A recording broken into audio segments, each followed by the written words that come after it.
Sa chapter na to mga tol, mas ipapaliwanag ang nen ability ng Port Prince na si Cherinich. Napakatindi mga tol, pero at the same time, meron niyang restriction na masasabi natin na hindi nga ito overpower. At kahit papaano, may kahinaan nga ang ability niyang ito. Hunter x Hunter chapter 418 at ang title nga nito ay Assumption. At nagsimula ang chapter mga tol dito kay Port Prince Cherinich, kung saan ipinapaliwanag niya nga dyan ang ability niya. Pwede raw na pumasok siya ng Setsu tsaka niya ipikit yung mata niya, o di kaya naman simula ng Setsu pag nakapikit na siya. Kahit na alin nga raw dun sa dalawang unahin niya mati-trigger yung ability niya. At makikita niya nga raw yung 10 seconds into the future sa isang vision. At ang pagtingin niya nga sa 10 segundo na yun instant na nangyayari sa totoong buhay. So kumbaga mga tol, mas napakabilis nga makikita ni Cherinich yung 10 segundo na yun kumpara sa ibang tao sa paligid niya. At pag binukas niya nga raw yung mata niya, dun mag-uumpisang mangyari yung 10 segundong nakita niya. At base nga raw sa mga ginawa niyang test, ito raw yung rules ng ability niya. Una, hindi niya pwedeng baguhin ng kahit na sino maliban sa sarili niya sa loob ng 10 segundo na yon. Ang baguhin nga raw ang position o posture ng mga ito imposible. At pati na nga rin daw yung mga bagay, suot o hawak ng mga taong yun, hindi niya talaga pwedeng baguhin. Number 2, pwede niyang baguhin yung position o state ng isang object na hindi nga hawak ng taong nasa paligid niya. Pero hindi niya nga raw ito pwedeng gamitin para saktan ang mga taong yon. At hindi niya pwedeng kunin yung mga bagay na hawak na nga ng mga ito. Pero kung sakali man na meron nga silang gustong kunin, pwede niya ang unahan ng mga itong makuha ang bagay na yon. Pero makikita nga ng tao na yun, nakuha niya talaga yung bagay na yon. Pero ang totoo, nabago na nga ni Cherinich yung future na yon. So meaning mga tol, pag ginamit nga ni Cherinich ang ability ito, hindi nga siya pwedeng pumatay ng kalaban niya. Pwede niya lamang iligtas yung sarili niya tulad ng ginawa sa kanya ni Benjamin. At pwede niya ang baguhin yung mga bagay na hindi nga direktang konektado sa mga tao sa paligid niya. So dito pinapakita yung ginagawang pagpapractice ni Cherinich ng Setsu. At tinanong niya nga si Salcom kung gaano niya ba katagal nagawa ito. Sagot naman ni Salcom 2.92 hours daw. At sabi naman ni Cherinich, dyan na nga raw mag-uumpisa yung oras. At dito naisip niya na bago niya nga raw umpisan yung 10 segundo, tinesting niya nga na dalhin yung future dun sa mga bagay na gusto niyang mangyari. Kung saan pwede nga raw siya makapag-create ng sarili niyang future. Pero hindi nga raw talaga gumagana yon. At mula nga dyan, nag-utos siya kay Salcob na kumuha ng tubig. Agad niyang sumunod ito at saka niya nga dyan tiniklop yung mata niya. At mula nga dyan, nakita niya yung 10 seconds na mga nangyari at mga ginawa ni Salcob. Kung saan kumuha nga talaga ito ng bote ng mineral at ibinigay nga ito sa kanya. At sa pagbukas nga ng mata dyan ni Cherinich mga tol, gagawin pa lamang ni Salcob yung utos niya. At ang ginawa niya nga, inunahan niya ito sa pagkuha ng tubig. At balang nakikita dyan ni Salcob mga tol, illusion na hindi gumagalaw si Cherinich. Pero ang totoong nangyari, nauna na nga itong kumuha ng bote at makikita natin na kumuha pa rin si Salcob ng tubig pero wala na nga siyang hawak. At tinabod niya nga rin yung tubig dyan sa posisyon na wala na nga dyan si Cherinich mga tol. Kung isipin natin, napakatindi talaga ng ability to mga tol. Yun nga lang, hindi niya pwedeng saktan ang kahit na sino sa ability ito. So dito sabi ni Salcob, meron nga lang daw isang bote sa loob ng rep kaya kukuha nga raw siya at magre-restock. At dito naisip ni Cherinich na gumana nga ng okay yung ability niya nung ang utos niya kay Salcob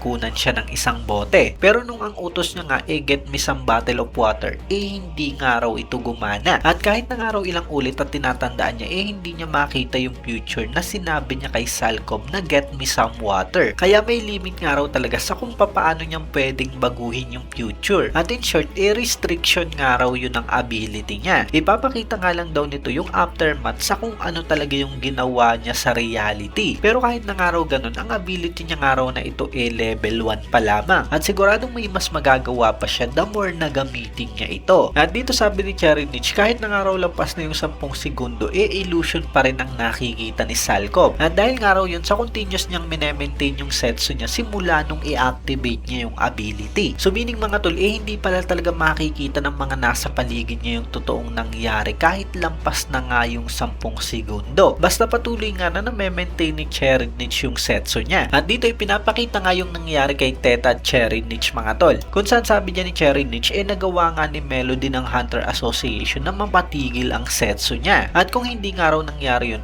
patuloy na maniniwala si Teta na nabaril nga siya nito. At pwede niya nga raw patuloy na tingnan yung mga mangyayari. Kung hindi nga raw nawala yung setsu niya nung time na yun, ano raw kaya ang sunod na gagawin ni Teta? makita. At dito naisip niya na huli na nga raw ang lahat. Sabay bato niya nga dyan ang bote papunta kay Salcov mga tol. Pero makikita natin na parang tumama nga sa barrier at hindi man lang ito lumapat kay Salcov. At dito naisip ni Cherinich na basta ipagpatuloy niya nga ang setsu niya, yung mga tao nga raw sa living room na yan makikita yung parehong illusion na nakikita ni Salcov. At kung gaano nga raw kalayo ang maabot ng ability niyang ito, kailangan niyang testingin. Na-confirm niya na nga raw na ang loob ng room 1004 nasa control ng ability niya. At sa illustration nga na to mga tol, na-confirm na ang ability nga na yan mula sa Nenbeast ni Cherinich. Bali dalawa nga yung Nenbeast niya mga tol, isa yung Guardian Spirit Beast na galing sa Seed Earth, at dito nga sa isa nagmumula ang Parallel Future na ability niyang ito. At sinasabi nga dyan, ang kinatatayuan ng Nenbeast ang pinaka-center ng lahat. At meron nga itong certain radius, hindi nga sinabi kung gaano kalayo, pero bali yung nasa loob nga lang ng bilog na yan mga tol ang maapektuhan ng ability ni Cherinich. At pinapaliwanag pa nga dyan na pagpatuloy raw na lumayo si Cherinich sa activation point, may maririnig nga siyang hindi magandang static ringing sa tenga niya, na para bang nawawalan daw siya ng signal. At dito nga ipinapakita na pag lumabas nga siya sa range ng Nenbeast, madi-deactivate nga yung ability niya. At makikita na nga nung mga taong nandyan sa bilog yung reality. At dito nga mga tol, ang hypothesis niya, pag merong isang observer na malayo at tinignan siya, hindi nga ito maaapektuhan ng ability niya. Kaya ibig sabihin, ang kapangyarihan niya nga na yan, nababagay sa narrow space. So ibig sabihin mga tol, hindi nga magandang gamitin sa malawak o mataong lugar ang ability na yan ni Cherinich. Dahil yung mga malalayo nga at hindi abot yung radius ng ability, makikita yung mga nangyayari. At kung kalaban ng mga ito mga tol, siguradong malalaman agad nila ang ability niya ng Port Prince. Pero dito nga mga tol, talagang kumpiyansya yang si Cherinich. At ang tangi nga lang daw niyang dapat gawin, gamitin ang ability ito para mabago ang totoong mundo. Magiging hari nga raw siya at ang buong mundong ito,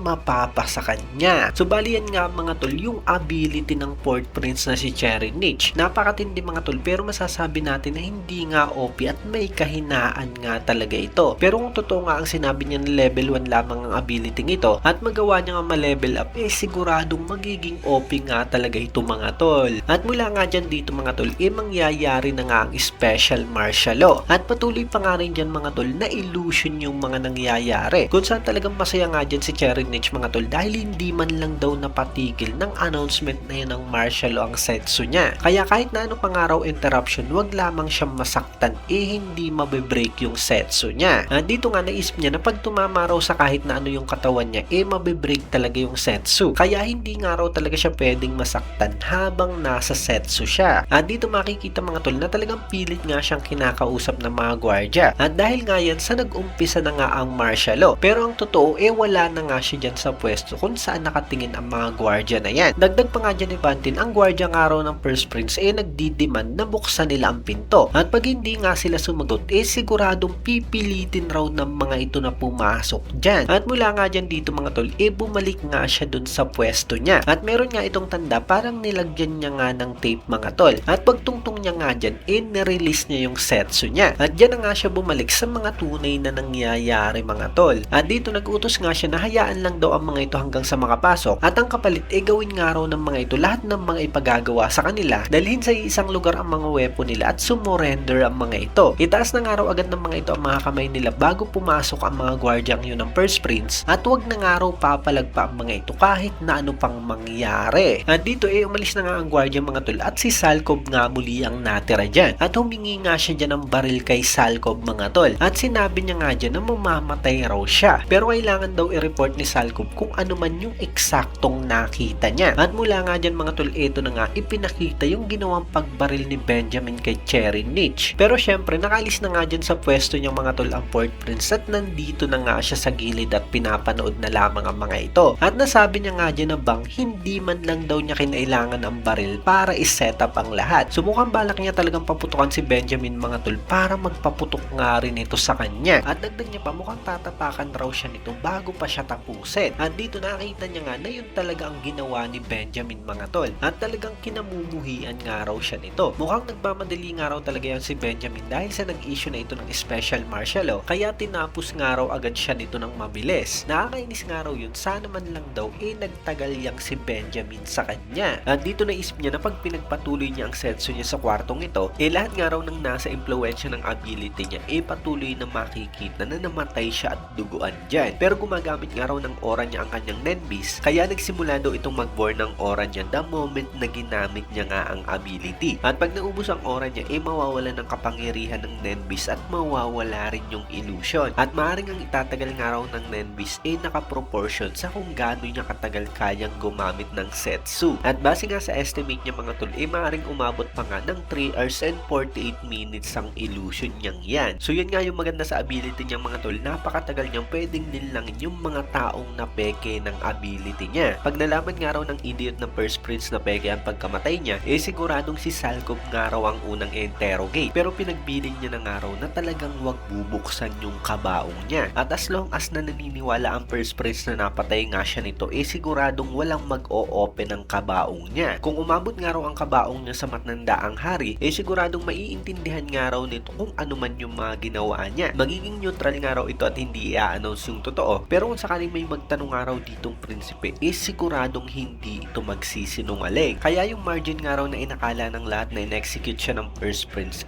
talagang magtatagal pa. Pero kahit na nga raw ganun, kailangan niyang mag-ingat sa mga galaw niya. Dahil sa pag-umalis nga raw siya ng kwartong ito at nawala sa range ng Nenbis, marirelease nga o mawawala yung ability niya. At kung sakaling makita siya ng mga sarili niyang gwardya pati na ng First Prince at ng kung sino man inakala na patay na siya, talagang tapos na nga ang lahat. Kaya kailangan niya nga raw i-predict ang galaw ng mga ito. Kaya kung ganun, kailangan niya raw maggawa ng isang wheel at malalagyan niya nga raw ng mga baril yung laman ng kabaong niya. At dito pinapakita na inaayos na nga nila Salcov ang bangkay ng prinsipe. At talagang napapaisip nga siya yan dahil sa bigat at amoy ng dugo. At napapatanong siya kung totoong illusion ba raw ito. Habang ipinapakita na nagsulat nga si Cherry Niche ng will mga tol. At dito mga tol, binasa na nga ni Salcov ang last will na yan ng prinsipe. Sinasabi niya na wala nga raw funeral, walang posthumous name, walang send-off, walang pwedeng tumingin sa katawan niya, at ang tanging hiling niya nga raw ang mapalaya sa duplicity ang bansa nila. Dagdag pa yung dahilan nga raw ng ayaw niyang makita yung katawan niya, pag nangyari yung condition na pinatay nga siya ng First Prince na si Benjamin. Ang bangkay nga raw siguradong hindi na mararetain yung original form at sana nga raw igalang ang kahilingan ng prinsipe. At dito mga tol, pinapakita si Cherry Niche at nagbihis na nga siya. Nakahudi nga siya mga tol at nagsuot na nga rin siya ng mask para kung sakali man hindi nga siya makilala. May bitbit nga siya dyan mga baril at ilalagay niya nga ito dyan sa kabaong niya. At dito sa huli sabi ni Salcov bilang respeto sa pagmamahal ng prinsipe sa bansa at sa pag-aalay niya ng buhay niya para sa kapakanan nito, ihatid nga raw nila ito ng payapa. Pero dito mga tol, ang gwardyang si Bantin hindi nga nakatiis. At sabi niya nga bakit hindi man lang daw ito niligtas ni Salcov? Bakit hindi man lang daw nito isinalag yung sarili niyang katawan para mailigtas ang prinsipe? Sana man lang daw hindi ganyan yung naging outcome. At talagang gigil na nga siya dyan mga tol. Dito sa isip ni Salcov talagang galit nga siya sa mga pinagsasabi niyang si Bantin. Pero talagang kailangan niya nga magpigil. At sabi niya nga with respect, ang kahit na anong careless movement sa martial law, ilalagay lamang sa peligro yung taong pinoprotektahan nila. Napakabilis nga raw ng ginawa ng First Prince kung saan nagpaputok agad ito, kaya talagang hindi nga raw siya nakareact. Sabi naman ni Bantin, hindi nga raw yun ang tinatanong niya. At dito naman nainis na nga mga tol si Cherry Niche. At naisip niya nga na mukhang gusto lang daw nitong magreklamo. At dito pinaputokan niya nga mga tol ng 3 beses sa ulo yung si Bantin, pero talagang hindi nga lumapat sa ulo niya yung bala. Dagdag naman dito ni Salcov bilang Royal Army, kailangan nga raw nilang gawin ng mabuti yung mga duties nila ngayon. At yun nga raw talaga ang gustong mangyari ngayon ng Fourth Prince. Pero talagang ayaw nga paawat ni Bantin mga tol. At mukhang iniiba nga raw niyang si Salcov yung usapan. At dahil dyan nakialam na nga ang army ng First Prince at sinabing ang authorized nga lang daw na gawin ng mga ito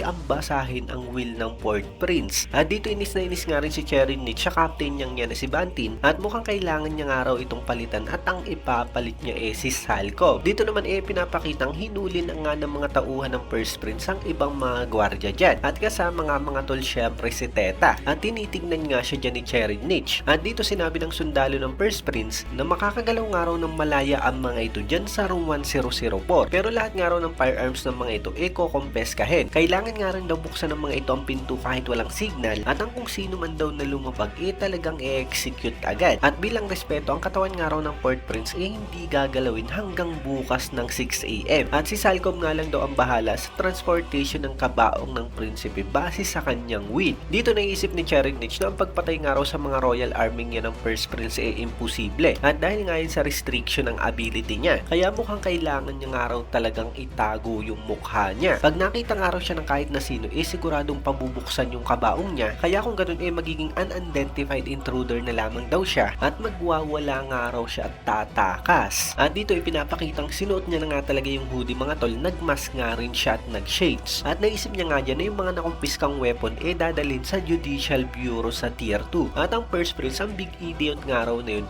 maaaring papunta rin doon. At dahil sa nagdeklara nga raw ito ng martial law, siguradong wala ng balikan. At magpapatuloy raw ito hanggang siya na lamang yung natitirang prinsipe. At base nga raw sa napakabilis na pagpatay nito sa kanya, mukhang talagang nagmamadali ang First Prince. Kaya siguradong dadaan daw ito sa pinakamalapit na route papunta ng Judicial Bureau sa Tier 2. At sa illustration nga na ito mga tol, ipinapakita na meron ngang tatlong passage A, B, and C para makababa ng Tier 2. Ang mga general passenger nga raw dumadaan sa Route C, pero ang pinakamalapit nga raw na daan papunta doon ang Route A. Pero naisip niya nga rin na maaaring dumaan ng First Prince sa Route C at kasama nga nito ang mga private soldier at ang mga royal army. Maaaring dumaan nga rin daw ang mga ito sa Route B kung gusto nilang unahin ang mga mafia. Pero siguradong ang pinakabinabantayan daw na route walang iba kundi ang Route A. Habang dito nga mga tol, pinapakita na biglang pinigilan ni Salcob yang si Teta dahil sa gusto nga nitong buksan ang kabaong ng prinsipe. Sabi ni Salcob kay Teta, yan nga raw yung dying wish ng prinsipe at hindi nga raw ito pwedeng hindi sundin ni Teta dahil sa magiging pangalawang pagsuway niya nga raw yan. So binabalaan ni Salcob si Teta mga tol dahil na rin dun sa unang nagsinungaling nga siya kay Prinsipe Cherry Niche at talagang binalaan na nga siya no ng guardian spirit beast ng prinsipe. Dito naman habang nakatingin si Cherry Niche, naisip niya nga na wag daw yang i-open ni Teta dahil sa naka-activate pa nga raw ang ability niya dahil sa makikita nga raw nito ang kinahinat na ng katawan niya. Pero talagang nabigla nga siya dyan mga tol dahil bigla na lamang na lumingon sa kinatatayuan niya yang si Teta at parang tumitig nga ito sa kanya dyan mga tol, kaya napapatanong si Cherry Niche kung nakikita ba raw siya ni Teta at imposible nga raw yon. Pero bigla nga lang din itong tumalikod kaya naisip ni Cherry Niche na nagkamali siya. Pero kinabahan nga raw talaga siya sa pangyayaring yon at tinawag niya ang sweetheart si Teta mga tol at napatanong nga siya na kung meron daw na makakabreak ng setso niya si Teta ba raw yon. Masokis nga raw talaga siya at ang hindi siya pansinin talagang masarap sa piling niya. At dito nga sa huli mga tol, sinabi niya na let's move, magsisimula na nga raw ang escape adventure nila at ang destination nga nila hindi na nga sinabi, pinutol na nga dyan mga tol. So base sa mga pangyayari aalis nga dyan sa room 1004 yang si Cherry Niche at mukhang aalis nga rin siya ng Tier 1 mga tol. Pero bago yun mukhang gagawa nga siya ng mga kaguluhan dyan. So pwede naman siyang pumatay mga tol, yun nga lang pag hindi naka-activate yung setsu niya. At pagkatapos niyang pumatay pwede niyang i-activate agad-agad ang setsu at saka nga siya tumakas sa mga pangyayari. At mukhang ganun nga mga tol ang gagawin nitong si Cherry Niche. At kaya siya nagsuot ng hoodie, face mask at shades para hindi nga siya makilala. So napakahirap hulihin niyang si Cherry Niche mga tol dahil instantly kaya niyang i-activate ang setsu. Yun nga lang yung restriction ng ability niya hindi niya ito pwedeng gamitin sa malawak na lugar o meron siyang mga kalaban na nakatingin nga sa kanya mula sa malayo. Pwede nga siyang mapatay gamit yung mga long range attack kaya talagang binalance nga ng gusto mga tol ni Togashi ang ability ito ni Cherry Niche. Pero mind you mga tol na hindi lang ito ang ability ni Cherry Niche. Nakita na natin siya na nakagawa ng Aura Ball at meron nga rin siyang Guardian Spirit Beast na talagang pumoprotekta sa kanya. So yan nga lang kaman mga tol, syempre kung nagustuhan nyo nga ang video to, huwag nyo sana kalimutan mag-iwan ng like dahil napakalaking tulong na yan para sa ating channel. At yun, maraming salamat sa inyong panunod at mag-iingat kayo palagi. Bagang!